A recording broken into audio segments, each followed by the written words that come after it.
400 টাকা কেজি কাঁচামরিচ। শুনতে অবিশ্বাস্য মনে হলেও রাজধানীর বাজারে এখন এটাই বাস্তবতা।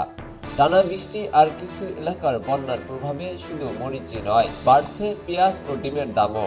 আর 2 সপ্তাহ ধরে চড়া দামে আটকে আছে বেশিরভাগ সবজি।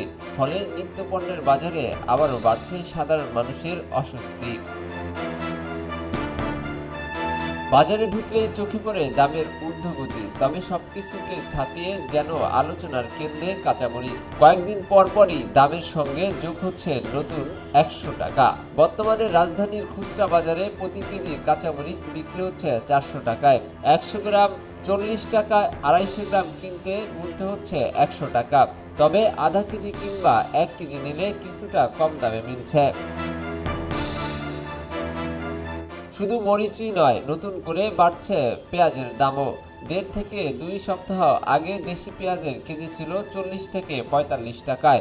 4 দিন আগেও মিলেছে 50 থেকে 60 টাকায়। আর এখন সেই পেঁয়াজই বিক্রি হচ্ছে 55 থেকে 65 টাকা পর্যন্ত। ব্যবসায়ীদের দাবি, পাইকারি বাজারে হঠাৎ দাম বেড়ে যায়, খুচরা বাজারেও এর প্রভাব পড়েছে। এদিকে টানা বৃষ্টি ও কয়েকটি এলাকায় বন্যার প্রভাব পড়েছে সবজির বাজারেও। 2-1টি সবজির দাম কিছুটা কমলেও অধিকাংশ সবজি এখনও বিক্রি হচ্ছে চড়া দামে। লম্বা বেগুনের কেজি 120 থেকে 150 টাকা, গোল কালো বেগুন 180 আর সাদা বেগুন বিক্রি হচ্ছে 140 টাকা কেজি দরে। করলা 120 থেকে 140 টাকা, বরবটি 110 থেকে 130 টাকা এবং চিচিঙ্গা 90 থেকে 100 টাকা কেজি। তবে কিছুটা স্বস্তি দিয়েছে ধুন্দুলো পটল, 100 টাকা থেকে কমে বাজার ভেদে এসব সবজি বিক্রি হচ্ছে 60 থেকে 80 টাকায়। সবজির পর এবার বাড়তি চাপ ডিমের বাজারেও। 1 সপ্তাহ আগে ফার্মের ডিমের ডজন ছিল 135 থেকে 40 টাকায়। এখন সেই ডিম বিক্রি হচ্ছে 145 থেকে 150 টাকায়। অথচ 1 মাস আগেও দাম ছিল 120 থেকে 130 টাকায়। মুরগির বাজারেও নেই স্বস্তি। প্রতি কেজি ব্রয়লার মুরগি বিক্রি হচ্ছে 180 থেকে 190 টাকায় এবং সোনালী মুরগি 330 থেকে 340 টাকা।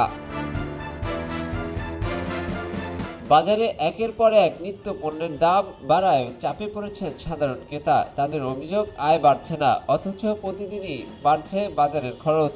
আর এভাবে দাম বাড়তে থাকলে সামনে সংসারের ব্যয় সামলানো আরও কঠিন হয়ে পড়বে। SR দুর্জয়, খবরের কাগজ, ঢাকা। খবরের কাগজ, নিখাত, নির্ভীক, নিরপেক্ষ।